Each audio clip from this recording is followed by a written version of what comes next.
Hey, look at that. It's a Subaru's worst nightmare.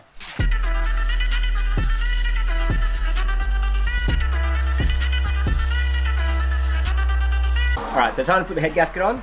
This is a Permaseal, multi-layered steel. What does the R stand for? I have no idea what they actually stand for on these things. Stands for I have no idea.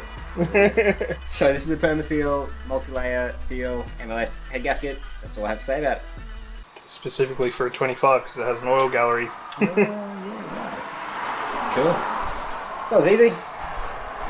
Done. Now you gotta unwrap the Christmas present.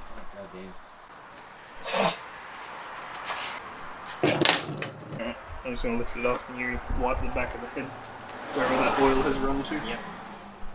This is why you need a head drain. You wouldn't believe what it's done. It's leaked more oil. What a surprise. It's because we made a joke about Subarus. Head gasket, oil, yeah, okay. This is like, I can do that too. Let's get on for it so it's make a mess of itself again.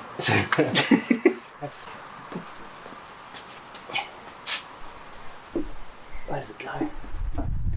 Does it drop on the dowels as well? Yeah, it will. It's too far forwards. No, it's not because this end's on. It's slightly crooked. Yeah. Cool.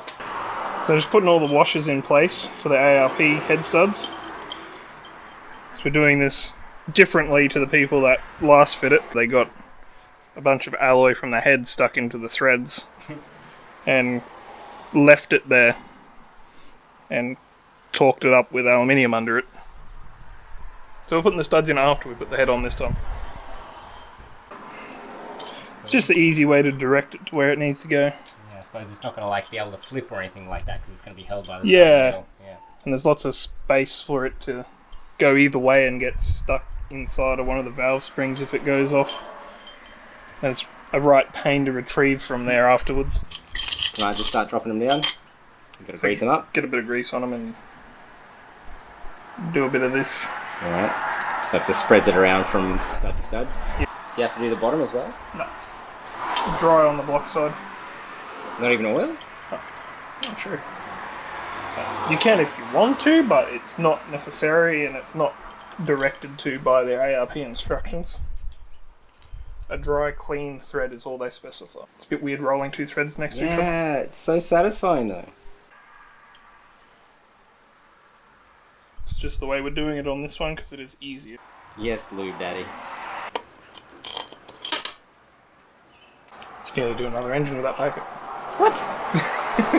Alright, so Aaron's gone and put the head studs in, and the spec for those is to just do them up hand tight. So he's just kind of doing them up hand tight, and then I'm going ahead and putting the nuts on top of each of those, just doing them up hand tight for now. Then we go back and we torque them up. Spinny, spinny, spinny, spinny.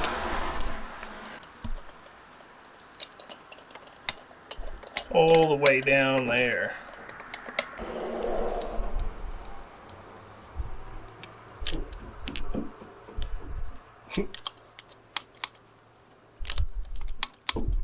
Alright, so now that all the head studs are in, along with the nuts on the top, now we're going to go ahead and torque them all up to 80 foot-pounds, but we have to do it in 3 steps. So that's about 26 foot-pounds, then 52 foot-pounds, and then 80 on the last pass.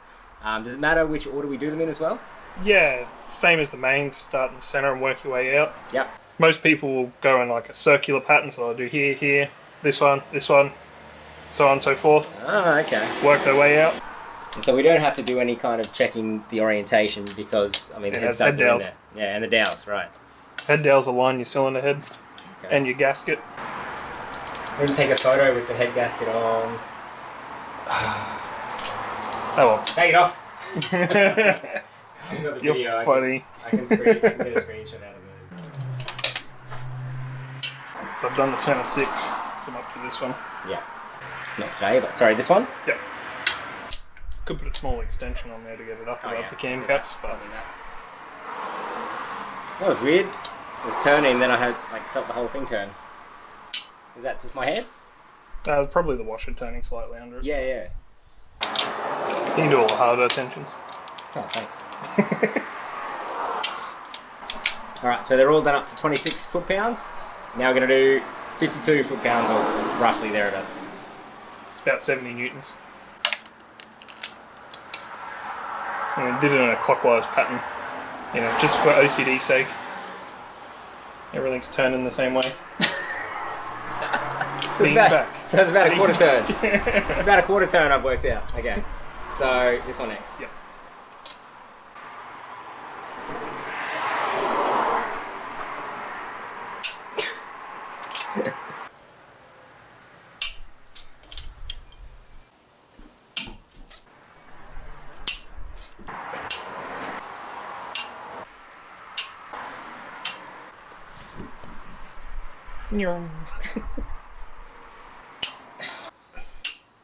Alright, that's 52 foot-pounds on every head stud. And now we're going for the home run, the 80 foot-pounds on every head stud. So start from the same point every time? Yep. So here? Yep. He's doing all the hard work because I do this all the time.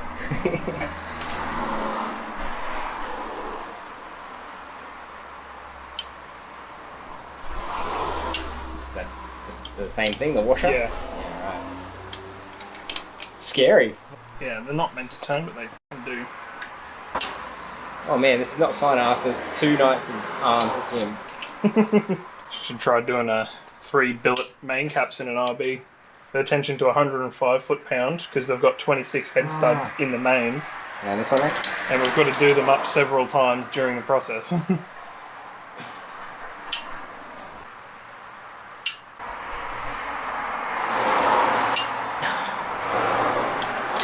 Well, there we go. Yeah, we check them again. Do we have to run away? Do you want me to do it? No, it's okay. Okay. Right here starts to burn, Yeah, doesn't it? man, yeah. It's like the tendon. It's weird.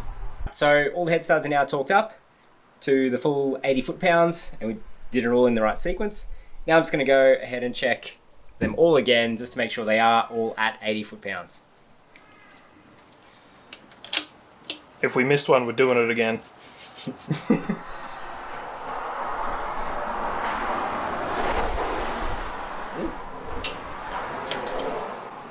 Yeah, you will get a tiny bit of a turn out of them.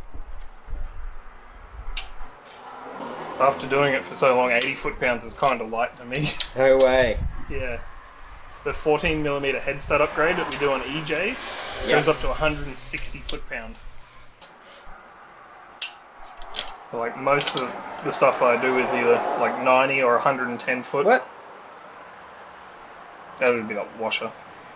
Just give it a little bit more, it'll click. Yeah.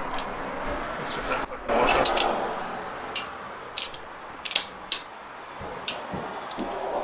Sure? Yeah. You can feel the difference between when the ARP is turning on itself and when the ARP is turning on the aluminium. Right. So it won't do it anymore. See a look of panic on my face? Help! It's fair enough. That is also what it feels like if you're about to pull a thread. It just keeps going, but it starts to feel lighter. Yeah. And then you know you've broken a thread. Yep. Yeah, the only other thing is if the nuts were binding, it would feel real springy. But they're not. Yeah. Okay. They're all nice and solid. Well, there you go. The head is bolted back on. So can't quite say long motor is done. Still got to put the cams back in. Long motor basically includes everything, right? Yeah. Timing gear, cams. Yeah, long motor covers. is assembled, not necessarily covers, but timing done and Yeah. all that. That's the thing. Once you get to that point, covers is like 10 bolts, 20 bolts. Yeah, and it keeps everything clean once it's all sealed up. Yeah, true. Well, you know what? I'm gonna call it medium motor. Medium motor assembled. Long motor plus head. Short motor Short plus motor head. plus head. Alright, so now it's time to reinstall the cams. So to do that, we've got to take all the cam caps off, put the exhaust cam in. We're going to start with the exhaust side, and then put the caps back on the cams.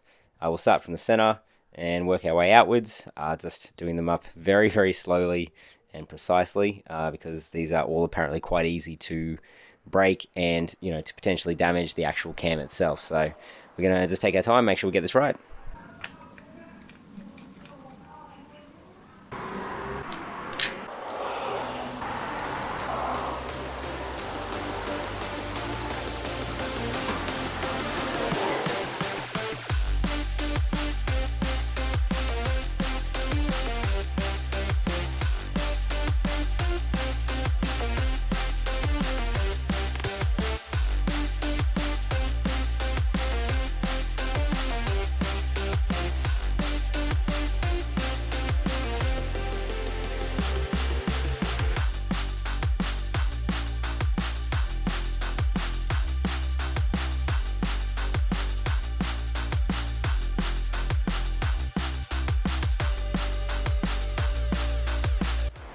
So I'm pretty sure I'm putting too much assembly lube on here and I'm making a bit of a mess. But that's alright. I'm going to go back and clean it up a little bit with a rag when I'm done.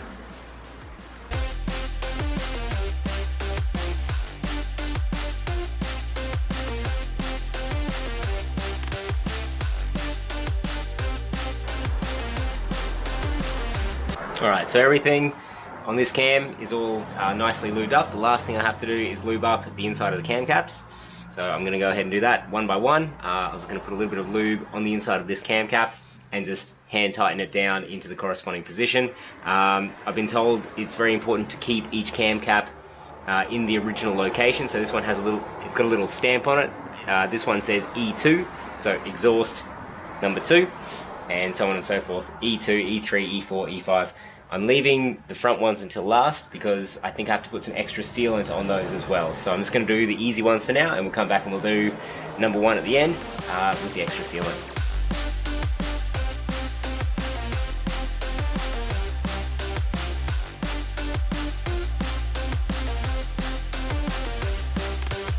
So as you can see, you may not be able to see that on the camera, but these are all just hand tight. I can still wiggle them around quite a fair bit. There's not really any tension on them at the moment. Alright, so at the front it's a little bit of a different setup. I'll still put the assembly lube for where the journal is, but we also need to put some sealant across, I think, the undersides of here. So there's this little kind of spot here that we have to put some sealant on. So I'm going to put some RTV on first, and then put that down onto it and bolt it in. So it doesn't look pretty, but it's just got to sit under where that number 1 cam cap sits on, just to help seal it.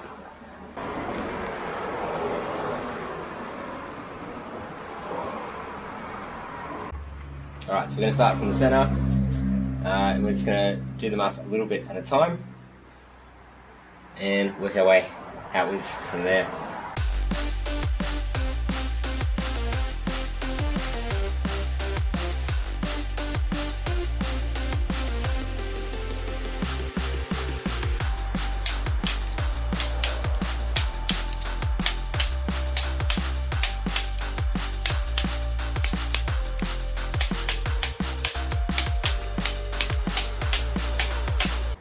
Alright, so I've just realised that I forgot to put the seal on, so we're just going to try and press it through here. I've just greased up the inside of this with some grease, but the outside is staying dry, and we're just going to try and press that in and see how we go.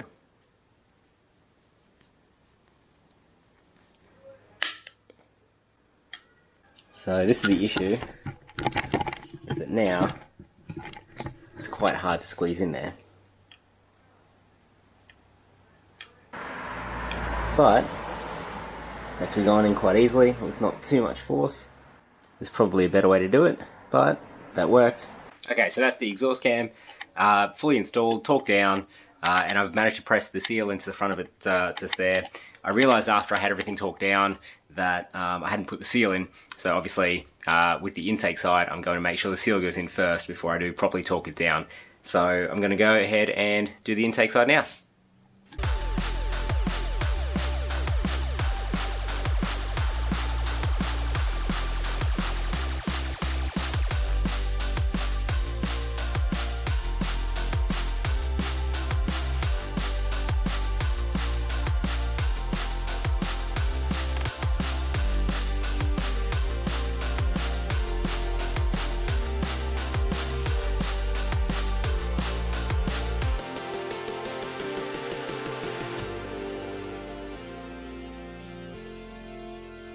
Alright, so this time I'm going to put the seal onto the cam before I actually put the caps on this time.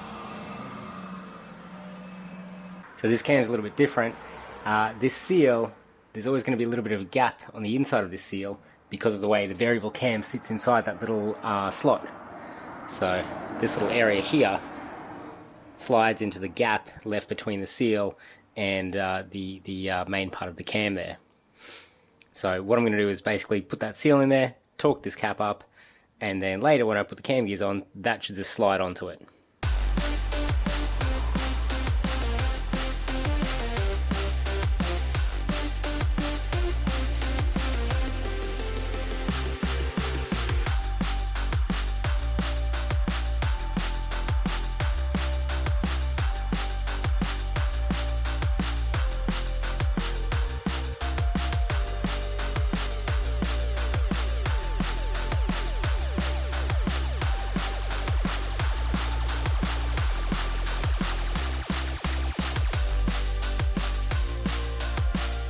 Alright, so that's all of these caps tightened down to about hand tight and evenly across the whole cam. So starting from the inside and just hand tightening outwards, outwards, outwards, going back to the middle, going another, half a turn or so, and then going outwards again all the way. And yeah, so now I think we're about ready to torque it up.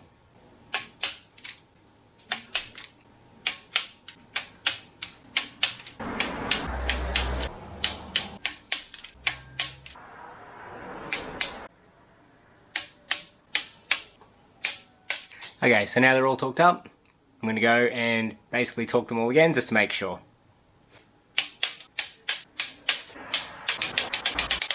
And so there you go, that's both the cams now installed, everything torqued down to spec.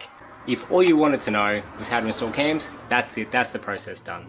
Obviously from here, there's all the other stuff with the cam gears at the front and hooking that all up with the timing belt to the crank gear at the bottom, all that sort of stuff. I'll go through that in another video in the future. So this is getting exciting. So thanks very much for watching this, guys. Make sure you check out the next video. I'll see you then. Bye.